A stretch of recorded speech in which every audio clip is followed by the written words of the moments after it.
The outfit of the European Commission President going viral and beyond the headlines of a historic EU-India trade deal. Welcome to Brussels, My Love, the podcast with me, Maeve McMahon. This week, the big story takes us to New Delhi, where the EU-India summit took place and a historic deal was signed between the two partners. To hear and break it all down, I'm joined here in the studio by Rahul Venkit, EU-India media commentator. Welcome.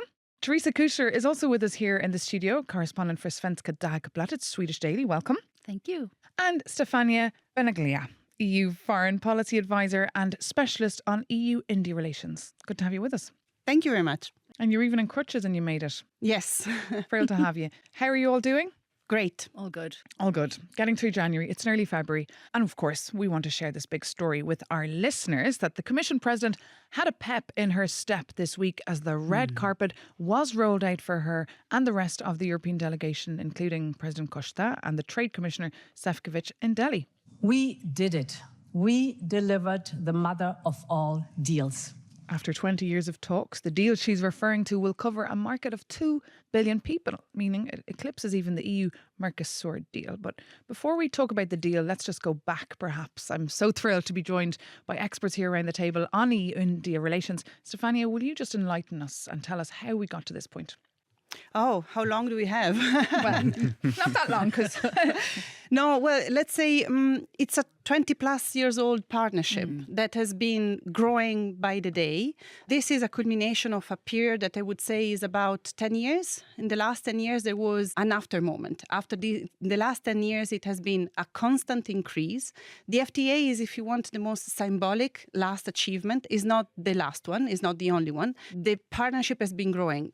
Just to say that the summit, the FTA was certainly the one that will make the news the most, and we are going to cover the it. FTA, you mean the free trade agreement? The free trade agreement, but there's more to it. And in the summit, there was a political deal, security and defense, that was an important partnership, just to show that climate is constantly in the conversation.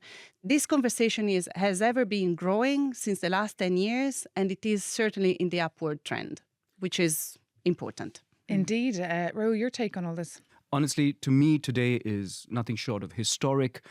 It is symbolic, but it is also, I think, hardcore practical. Not just a free trade agreement, but also the broader kind of partnership between India and the EU. Alongside, there's also been the security and defense partnership that's been agreed, and then the cultural aspects of it all. So quite a big day and lots to unpack, I would say. And earlier, of course, I mentioned Ursula von der Leyen and her outfit going viral on media, in fact, in India. I'd like to just bring in our Euronews EU editor, Maria Tadeo, who's actually on the ground. She accompanied the European delegation this week, Šefčovič, the Trade Commissioner, Antonio Costa, the Council President, and Ursula von der Leyen. And she sent us this dispatch from New Delhi. Take a listen. Yesterday, the head of the European Commission, Ursula von der Leyen, and the President of the European Council, Antonio Costa, attended a military parade. They were the guests of honor. And Ursula von der Leyen wore a very typical traditional Indian outfit, and the Indian media has gone completely crazy about this. Some of the commentary says that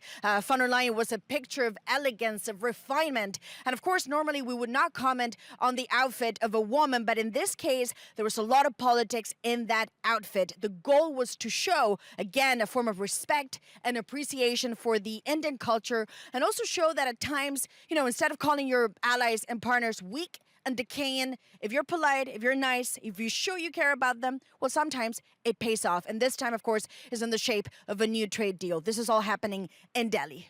Teresa. I think I have to say I'm very happy we're not 4 American debaters in the studio. We could have fallen into the trap of talking about cultural appropriation or bloody blah and all that. So, but luckily, I never comment. It's beneath me and beneath journalists, I think, to comment on what a woman is wearing. And it happens all the time. So, but I did an exception to my own rule yesterday when I wrote about her outfit. And it was not because, she looked amazing or she looked dashing. No.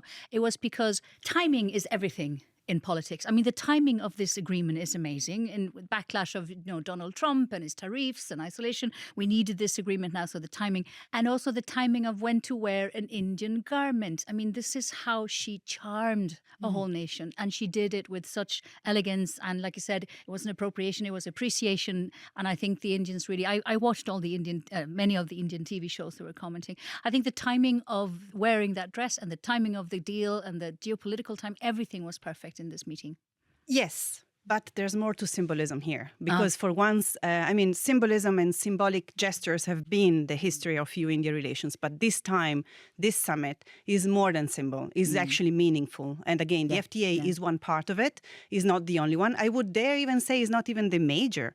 So it's really, we are passing from a relationship that is based on showing support, showing alignment, to actually be aligned and show meaningfulness in the relationship. There's also, I think 2 weeks ago we had the Mercosur agreement with these 4 countries in Latin Indeed, America. Ursula von der Leyen was in very Paraguay. very, very controversial. We have farmers out in the streets protesting in Europe. There's no protests against the Indian deal because it's for the average voter in Europe. It's more.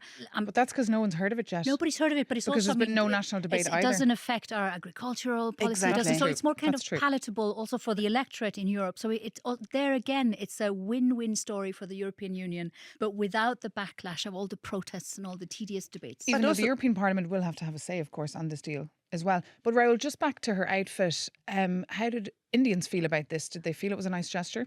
So there has been a bit of a history, I think, of foreign leaders coming into India and doing their best, to dress to impress. I know that Justin Trudeau, back in the day, came in, with his family, and they were murmurs of, that dress, that get up perhaps being perceived as a bit over the top.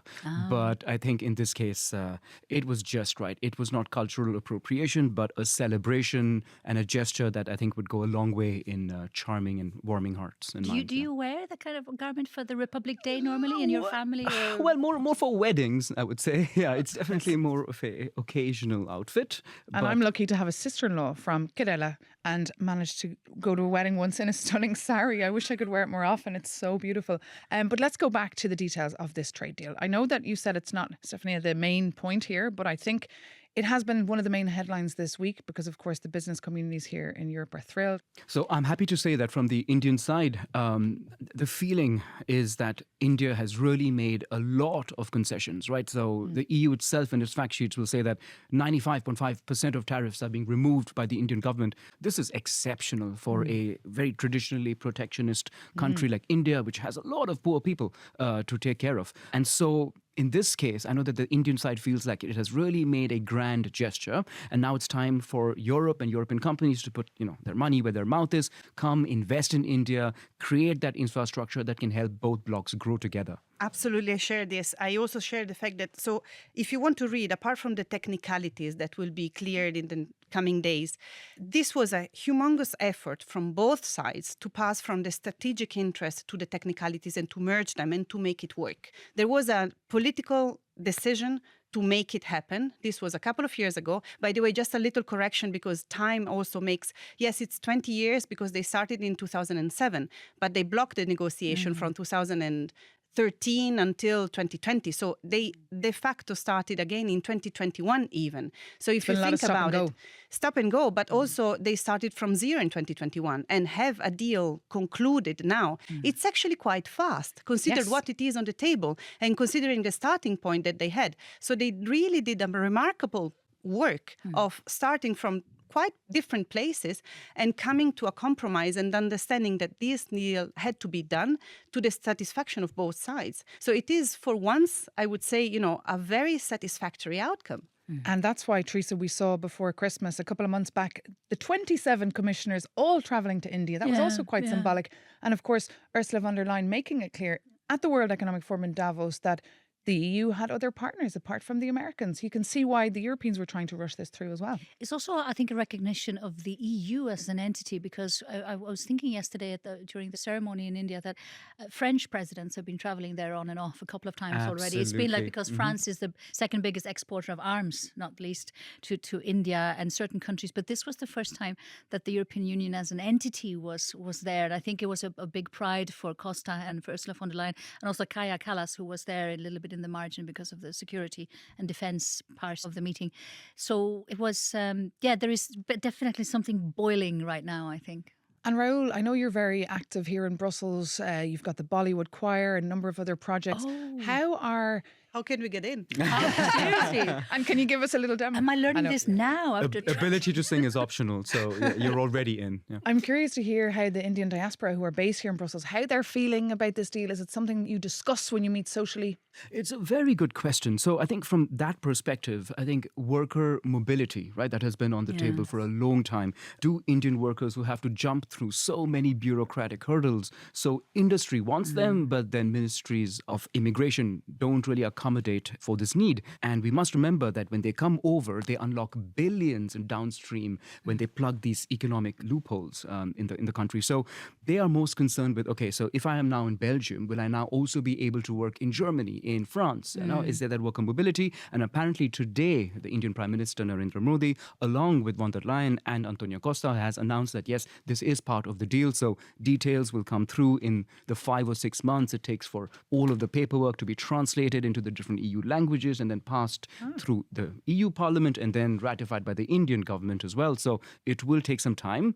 But in this case, they're just hoping that it is more than just paperwork. They're hoping that this will really lead to tangible outcomes. Well, we actually heard from a couple of other voices of Indian diaspora that are based here in Belgium and also in the Netherlands. Take a listen to their reactions to the EU-India deal.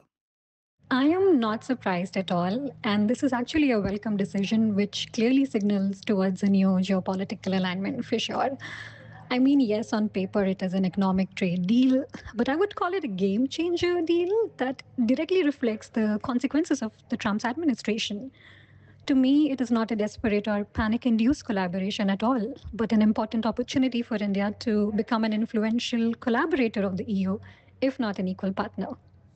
I think the free trade agreement is a great step towards boosting our economy. It gives quite many new opportunities for small and medium enterprises like us, and also gives Indian consumers taste of European vehicles, machineries, other processed food. I think this deal could be powerful. It could have an impact on taking down US hegemony, which is very important right now. But what I'm interested in is seeing if this deal makes it easier, not just for Indian goods to enter the EU, but also for Indian people to enter the EU. It's getting very hard to get a Schengen visa these days, and even people who just want to come visit family or travel and fulfill all the requirements, supply all the paperwork, do see their visas being rejected for the most ridiculous reasons. And so I am wondering if this big trade agreement would also extend to making it easier for Indian people to come visit the EU. This is a game changer. Mobility between the EU and India for both sides is a game changer. Also because the EU needs Indian talent. And there is this awareness that is actually coming up in the EU quite in a large scale, which can change the whole discussion. And all our amazing IT guys are from India, I must say, here at Euronews. They're absolutely wonderful. There was a moment a couple of years back where we had 3 prime ministers in Europe with Indian descent. It was the Irish Taoiseach, Leo Costa, Varadkar. who was then Prime Minister of Portugal, and Sunak in the UK. And we were all thinking, do they speak the same language? Would they be able to go to a corner somewhere during summit and have secrets amongst themselves? And I looked it up, they didn't. There given were the amount of languages 3 spoken in different India, Indian yeah. languages, unfortunately. Well, you mentioned Antonio Costa, the European Council president now. He very symbolically this week in India during that ceremony, during the press conference, showed his documents that are linked to his Indian heritage. I think there was almost tears in the eyes of some people there in India, Raoul. His ties to Goa have not gone unnoticed, and I think it helps him buy some credibility in making these deals. In fact, if I would like, I'd love to mention that beyond the text, I mean, the Indian approach to such partnerships, it almost transcends into almost an emotional and strategic, of course, right? The Indian approach to partnerships is that it's not just a transaction. It's not a zero-sum game. You know, India would look forward to a partner that is with them through thick and thin. And so if from the European perspective, it's viewed as a purely transactional thing, and the Indians are kind of hoping for a show of goodwill, of camaraderie. So, maybe showing when it comes to condemning terrorism, for example, will the EU stand with India in no uncertain terms and say, yes, India, we've got your back? I think those are the kinds of gestures that will also unlock business potential down the line, because Indians will feel, yes, this is not just a piece of paper, it is a real sign of solidarity in this changing geopolitical context. you really stimulate a lot of thoughts here. The alignment, there's one quote that I liked from an interview of von der Leyen. There's not alignment by pressure, but there is cooperation by choice. And this is extremely meaningful given what is happening nowadays. And this also is very important because the other important outcome of this summit is the alignment on multilateralism. And this is something that we should really not underestimate. And this partnership is investing on the same core values. Yes, we have differences. Yes, it is complicated, but this summit shows that we can make it work. And this is not something that should go unnoticed. This should, the difficulties should not take the front row. We made it happen despite the difficulties. There is alignment on multilateralism. We share core values on rule of law. This matters, especially because, as we have seen in the last days, things are changing in the geostrategic environment. Indeed. I had a discussion with one of the former negotiators for my country. Sweden is now involved in commerce and the India agreement, and he said very, very honestly, he said it's a new world order. Basically, right now we're in a new world order, and we need to decide which side of history we're on. And he said, and if that means that we have to negotiate also with countries that we differ from in certain things, he was very diplomatic. We have to. So it's like you said, it's a cooperation based on shared values. So, but there are also criticisms against India But he said we have to do this still because it is time. So I find it incredible, the whole thing, the fact that they just finished the agreement. I got a lot of questions, but what about then if they won't ratify it or the parliament shoots it down, or why is this such a big deal? They finished the text, we might not even adopt it. But this is it, because it hasn't really surfaced in the public. But it's still huge. They haven't been able to put the final comma, the final number, the final dot. They haven't been able to, at the negotiating table, close their books. And after 20 years now, they could say, let's close the books and let's go out for a nice cup of tea. And we're done. And it is symbolic. Masala chai, preferably. Yeah. Exactly. And we're talking about what? A couple of thousand pages long. Those agreements take time to get together. Excruciating. And I heard from one source it was hell to negotiate the EU-India deal. Yeah, they said it was the worst one ever. I think of course, because it's the mother of all trade deals. I mean... Yeah. And there was a lot of pressure, I know, to finish the deal by the end of last year. Yeah. So I think Donald Trump's very, very exaggerated kind of threats on Greenland almost had no effect. I mean, yes, they had to kind of sign on the dotted line, but all of this was planned for last year, almost further justifying why this deal has been important. So I think in many ways the stars have aligned, and someone like me who spent half my life in Asia, half my life in Europe, seeing these two continents coming together with trade, with security and defense, and here as well, at the moment, I have the pleasure of serving as a communications expert for one of the EU's flagship security and defense programs. And the fact that the EU is coming together again, Stefania, you were the one who told me that this project, it's called Enhancing the EU Security and Defense Cooperation in and with Asia, flows right off the tongue. Well done. Yeah. But it's the first EU project that is being funded not just by the foreign and policy instruments, but also by the member states of Germany and France. So I guess, it doesn't take an expert to say, look, this is as EU as it gets, right? The EU really is taking security and defense very seriously and then trying to build these very serious links, So in the Indo-Pacific, after Japan and South Korea, now India has become the third country with which the Security and Defense Pact has been signed. I looked up a couple of numbers on weapons purchases in India, and they're still top exporter of weapons to India is Russia with 36%, but France is right after with 30%.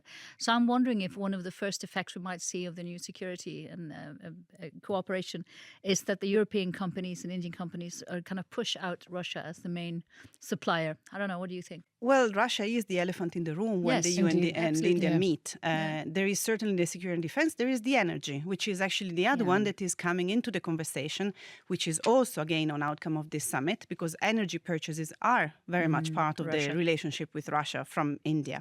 So there is, again, this is the capacity of the EU of becoming geostrategic and geopolitical, moving from identifying a strategic objective, yes, balancing out the relationship that India has with Russia, with offering, a compelling offer. And this is what the EU is being capable of doing. We are offering you a compelling offer on security and defense, on energy. You can join public tenders in Europe for your Indian company for defense? That maybe not February.